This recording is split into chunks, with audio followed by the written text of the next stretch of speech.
We are here today with Mike Keresman. I think we started as clients, as a client of mine, and we've become friends. And I really want to talk about some of the things he has written about in his new book, Quietly Spectacular. So thanks for being here, Mike. I've got some questions I really do want the answers, and I think might help our listeners. Well, Mike, thanks. It's always good to spend time with you, and especially to be interviewed by a consummated professional such as yourself. Oh, God love you, silver-tongued devil. Well, Consummate professional. Yeah. The first thing. I said it wrong. The first thing I really wanted to ask you is, I remember the day you told me the name of the book, and I've never asked you, where did Quietly Spectacular come from? That's a good question. So, being in the workforce in the world for a little bit longer than maybe a lot of the followers, you learn about people.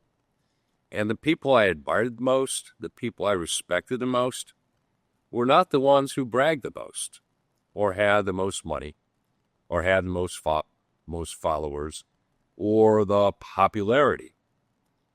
You would talk to them, and, we visited different country clubs to see which ones would join. We went to one, and everybody there within minutes told me how important they were. And then I went to another club and got to know people. Maybe I golfed with somebody 4 or 5 times. And I finally would say, Henry or George, what did you do? And the more I got to know people, and the ones that I was admired, they were quiet. But if you asked them, they quiet in the sense they weren't braggadocious. If you asked them what they do, they would tell you, often in an understated way. And the more I got to know each and every one of them, the more spectacular their life showed up. So it's almost oxymoron term. Quietly spectacular. Describe those that I went, wow, they have a special life. And they were balanced. They cared about kids, family, what church they belonged to. They were certainly well off financially. But even when I talked to, and we've done a lot of work at our house up here up north, and I remember talking to an electrician, and he said, quietly spectacular, and he was in his mid-30s or whatever. And I was describing the book to him, and he said, yeah, I'm that guy as well. I've always wanted to be an electrician. I have a wife, kids, we got to start at home. I'm getting, I put a lot of the work in the home myself. But he is fulfilling what's in his soul. He wants to be an electrician. He likes working for the guys he's working for. Does not have any ambition to own his own company or create his own company yet. And he's quite comfortable in his own skin, if I could be trite. And he does what he's always wanted to do. So whether you want to be a butcher, baker, candlestick maker, open up a barbershop, or create a giant software company, it's what's in your soul, what's in you, that's innate, that you're born with, and having the courage to follow that without the noise from the outside world telling you what you ought to do or ought not to do. And, being so comfortable that you don't need to boast about it. You don't need to have, look how much money I have. Look at my fancy car. Look at my great house. Let me show you how important I am. There's an insecurity with people that have that, and I don't know that they're really fulfilling themselves, where they're trying to measure up what the world is defining as success. So people who are spectacular in their own right, very spectacular, but they're quiet. And that's how the book came out, with Quietly Spectacular. Very cool. Very cool. I was on with a client yesterday, and he's a marketing guy. And he was talking about one of the guys in our business who, when he shoots videos, he rents a Jaguar and he parks it on the private airport in front of the jet and he does his videos. But he doesn't own the Jag and he doesn't fly in a private jet. So Well, he's the antithesis of quietly spectacular. well, there's a lot. I think, society kind of throws at us what we're supposed to be. Your dad was a carpenter, you should be a carpenter, or, you should be a lawyer, you should be a doctor, you get good grades, you should do this, you should do that. But, if you try to live up to everyone's expectations, you're not going to live up to anyone, because the only expectations you should even address are your own. Very cool. When you worked at Steris, you said that you often thought about starting your own company, even before then. And when you finally made the move, and this is another question I have no idea about the answer. How did you decide what, I remember you said how you named Cardinal, because it was, and you could talk about that. But how did you decide what Cardinal was going to be, what it was going to do? Because I never saw in your history that you knew anything about, online security or encryption or. Well, the truth back then, nobody did. Yeah, Nobody good point. It wasn't, you actually, we were at MasterCard and I was talking to the president. And I was talking about online fraud, and she said, there is no such thing as online fraud. And it's guys like you that scare consumers when they shouldn't be. So this is a new distribution channel. And, at the time, nobody cared about fraud. How many eyeballs? What were your sales? It didn't matter that half your sales were fraudulent. And don't forget a lot of the original sales were digital. So somebody stole a digital book or a digital this or digital that. There weren't hard goods. There weren't really losses. But, I had always, when we put together the first statewide HMO network in the country, that was a heavy-duty technology play. In fact, I had, one of the first PCs. It was a compact luggable. Mm-hmm. And the breakthrough for me was that, prior to that, the IT people were behind these glass doors, and you weren't allowed to talk to them. And you had to go on bended knee to have a program written, and they'd scowl at you. So those of us, I'm dating myself, and also any listener that understands that. But the idea that I could have this little box and do great things with that little box was fantastic. At Steris, I was not just a CFO, but I was a CIO. And, so I always had a system bent. And Peter Drucker had a term back then. They called it, the most important person in the organization was a chief knowledge officer. And at the time, that was a blend of a CFO and CIO. And I did that at a time when, and at a company that I was there at the beginning, that I could, but that blend of finance and information was within what I could do. So when I was at Steris and had been there a while, almost $1 billion.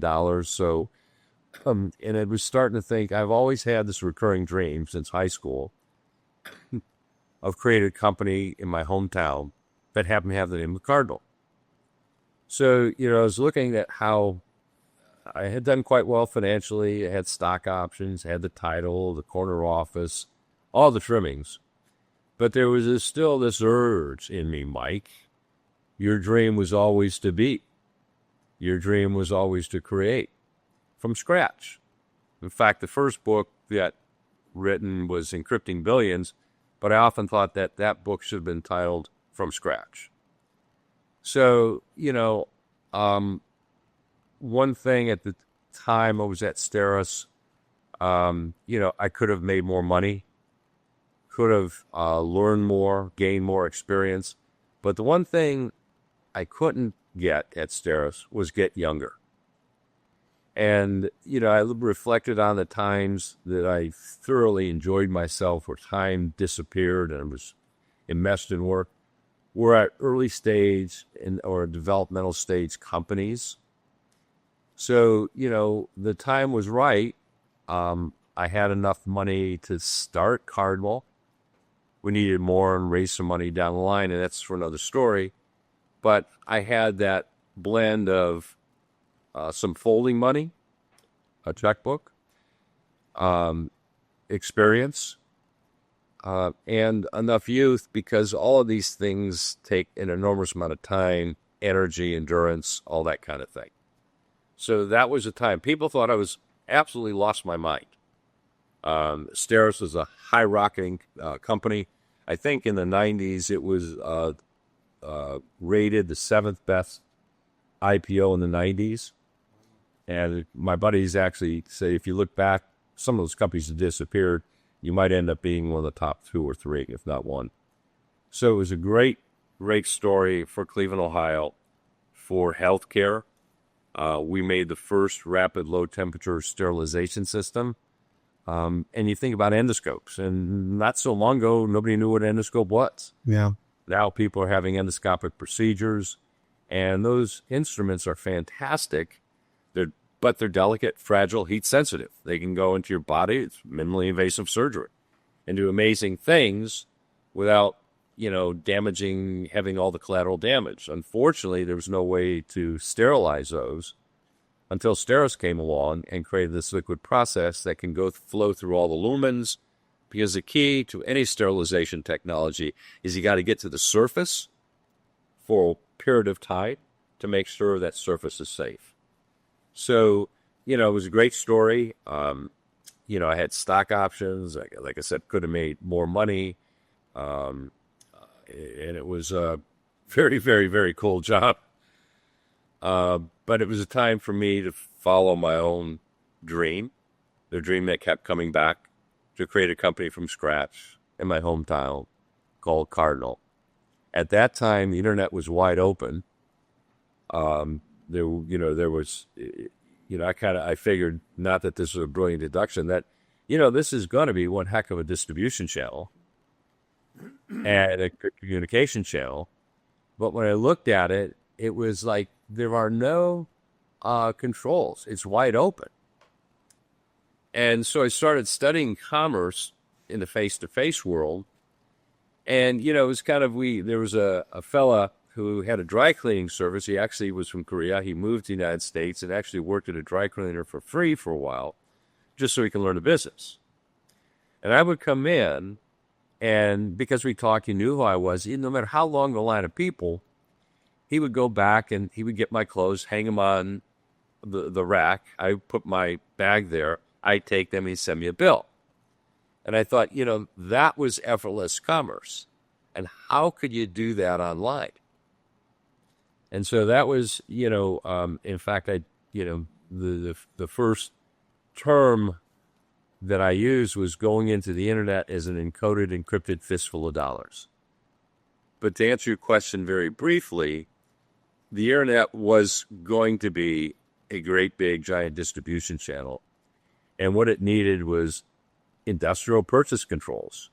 And what better thing for a CFO and an IT guy to put in place but industrial purchase controls? Purchase controls that people use every day. Now we're going to put it in the virtual world. So I've never heard you use that expression. That makes sense. That's cool. Going into the internet as an encrypted fistful of dollars? That one? No, that I've heard. The industrial controls. Yeah. Okay. Yeah. Interesting. I think one of the biggest messages in your book, and my wife and I, have both read it, and I adored it. And the one that I thought that I probably respected the most, when you talked about trading short-term wins for long-term integrity. And I've been an entrepreneur since I was 19, and I know that's the hardest thing to do. At least it was for me. That hit me the most is, I get it, but one, it's like, okay, where did that come from? And then maybe I'll ask you a follow-up. But how do you make those calls?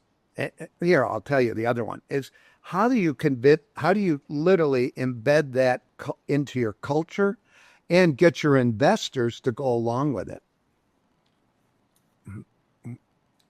So, actually, I'm going to go back to Steris. Okay. And I said we made the world's first rapid low-temperature sterilization system. The key word there is sterilization system. The FDA and the EPA did want to give us market clearance and registration, and the market really didn't want a liquid sterilizer. It rejected it. You can't sterilize with a liquid. Of course. I remember an investor conference where someone, said you can't sterilize with a liquid. I said, what? He was a doctor that turned into an MBA or whatever he was. And I said, okay, if that's the case, let me pull up a bucket of sulfuric acid and you put your hand in there, and then after you keep it there for a while, tell me you can't sterilize with a liquid. Everybody laughed like you did. But the point there is it would have been a shortcut to the marketplace to go out as a high-level disinfector. And when you get to a microbiological standpoint, the FDA allows you one bacterial spore per million to live.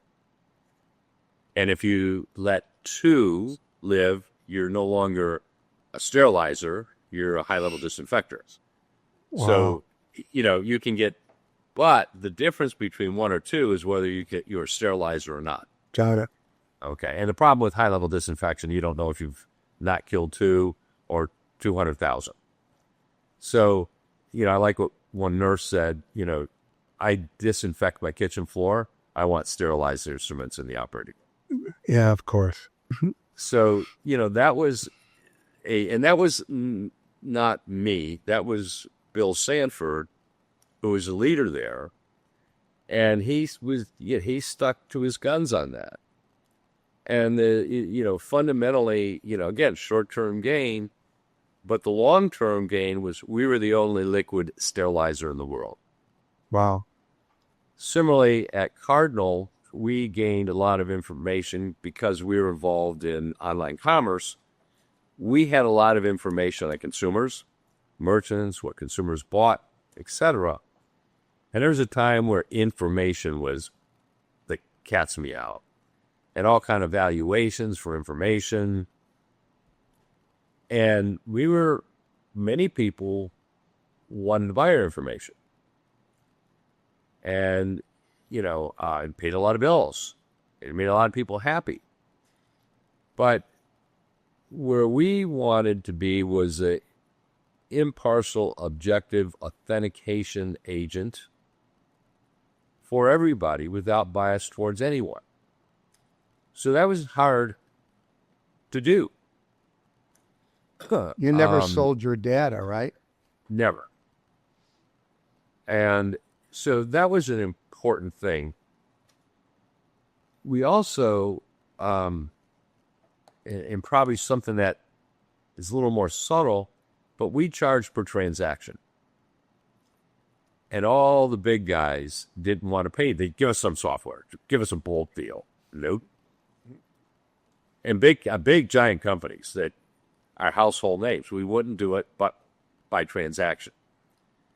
And philosophically, the reason why I think certain businesses are better per transaction is you care about whether the transaction is completed. If I gave you a whole bunch of software to put in, the deal's done. Whether you manage it well or not manage it well, you pay me the whatever it was, and I might be interested, but when you sell by transaction, every transaction is important, and we wanted our customers and constituents to know that we thought every transaction was important.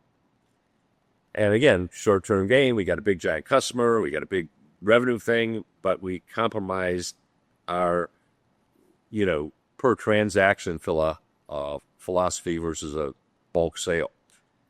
So that was another example of not giving in at the moment. I think it's sometimes very tempting, almost impossible not to at times. But, I think you need to stick to the integrity of what your business is and your philosophy. I,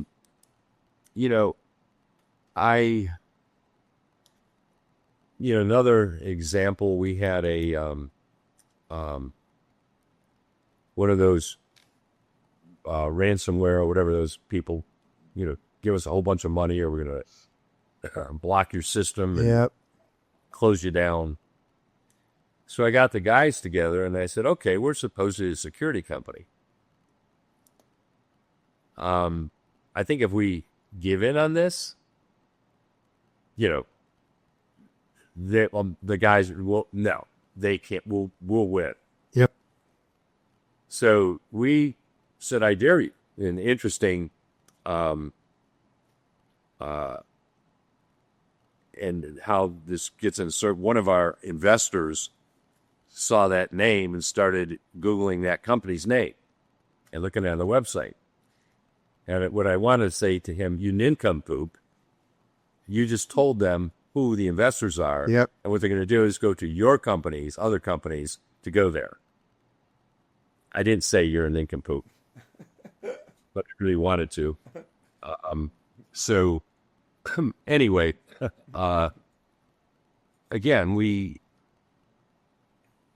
it's hard to, when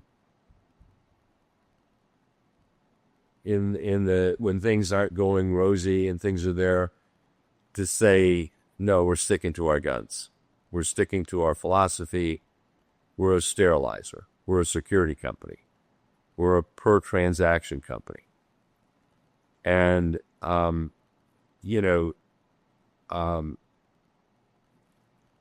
don't think you sell that. I think people realize that. And sometimes they're just looking for someone to say, no, that's not what we do. Here's a deal. Here, look at this. Look, we can make payroll. Look at. No. And so I think if you're very firm in the beginning of what your business is, it's easier to say no than if you go into it not knowing what your business is. I hated the word pivot. You guys pivot. It was all the rage. You pivot. Now I like, Madonna schlepped around at all kind of, bars and nightclubs until she became instantly overnight famous. Yeah, right. She was, hauling her music around and her instruments and all that kind of stuff, and all of a sudden she's a, overnight success. And I find that most overnight successes are anything but. Yeah, I do too. They're discovered overnight, but in reality they were, working day and night and day behind the scenes, and all of a sudden somebody was discovered, but they were working. Yeah, I have some experience. We had, investors, and Goldman was one of them, and they would fly in, and sit, and it was all about, no, you need to do that. It was all revenue based, and they were really hard to push back on because they were selling greed, because they go, here, you want your next tranche? You need to do this. And this, Google and Facebook both survived by selling their data. I mean, Google didn't have any revenue. They sold their data. So that's when I went, how do you put off investors? Unless they were angels, people you knew that you could talk to. I guess they would be a little easier, but VCs are tough. Well, you have all the rays. Look what they're doing. Look at this. And, it's not easy to say no sometimes. That's for sure. Especially when, times, you're behind in your expectations. You're a year behind where you thought you'd be. Your revenue growth is, not quite as robust as you put in that first business plan or second business plan. So, look, I can take a shortcut. And, this is also on the, on the internet boom type of thing where in the early days, Cardinal, were people getting these extraordinary valuations. People were going hired. They didn't know what they were doing. They just went. They got this huge valuation. They set sail in their business, and it never panned out. They left. They weren't committed to that business. Yeah. It was a lusty environment to be invested in. There was so much money Yeah. out there. I mean, I remember, matter of fact, it was one of the guys at Goldman said, look, we bet on 10 companies like you. We just hope one of you make it because we'll be fine. So there was so much money out there at that time. So we had an investor of ours was a regional accounting firm in New York City. And we would go there and, first of all, he criticized me for the hotel I was staying. And so, well, let me put it this way. It's coming out of my pocket. I don't even collect a salary. All right. This is, for me, this is my comfort. It's not the money you put in. Oh, we didn't know that. Well, now you do. So every time they kept giving us advice, and maybe, and they were a significant enough investor that they deserved an annual visit. Then in year, maybe 4 or 5 or whatever it was, we went there. And I said to them, so what advice do you have? And the guy said, well, don't listen to us. What? He goes, we made 10 investments. You're the only one that's left. Wow. And you're the only one that didn't listen to us. So keep doing that. Boy, that's the truth. Matter of fact, we got to the point where we knew how to get more money from Goldman because we said yes to everything and never did any of it. And they never followed up. I swear to God, they come back in 3 months and then beat us up, and then you get the next run. So you're right. You're right. Well, we well, we know people, yeah, but our software was, particularly on the bank side, you had so many different fractions of a bank that you had to win over. The security people didn't necessarily like us because they felt their jobs were threatened. Yeah, of course. Of course. Wow. It's you've had a fascinating life. We've certainly talked over the years. I think the book will do wonderful. That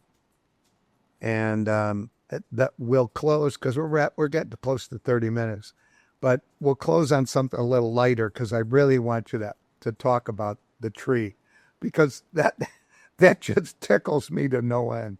That Mike lives outside of Cleveland, and evidently he chopped down a lot of trees to build your home years ago. Well, why don't you tell the listeners what you got back there? So, our house is built in a woods. I mean, the typical development, you clear a lot of trees. But one tree we happen to keep, and I really didn't know much about trees. Now that I'm retired, I know a lot more. But we had one tree that was particularly tall. I didn't even know the kind it was.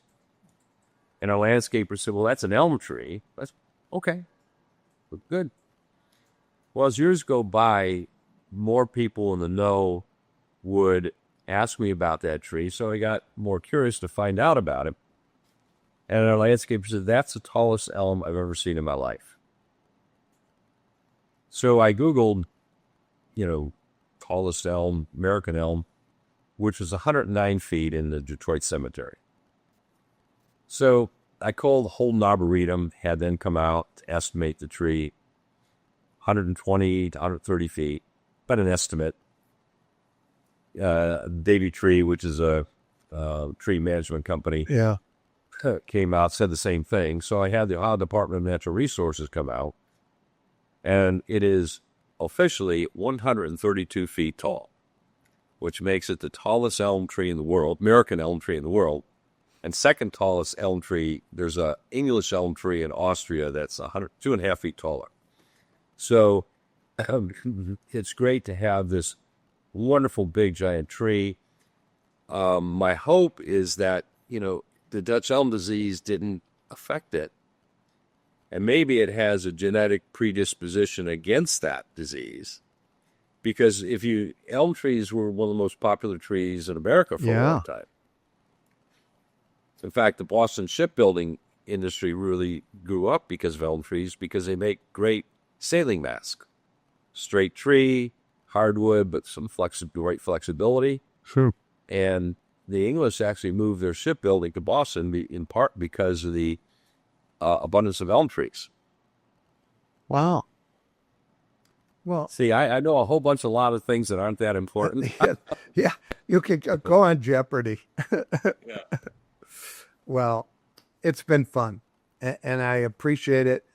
And we'll get this up in the next week or two. And good luck with the book. Thanks. Take care, bud. Beth to you, Mike. Cheers. Cheers. Bye.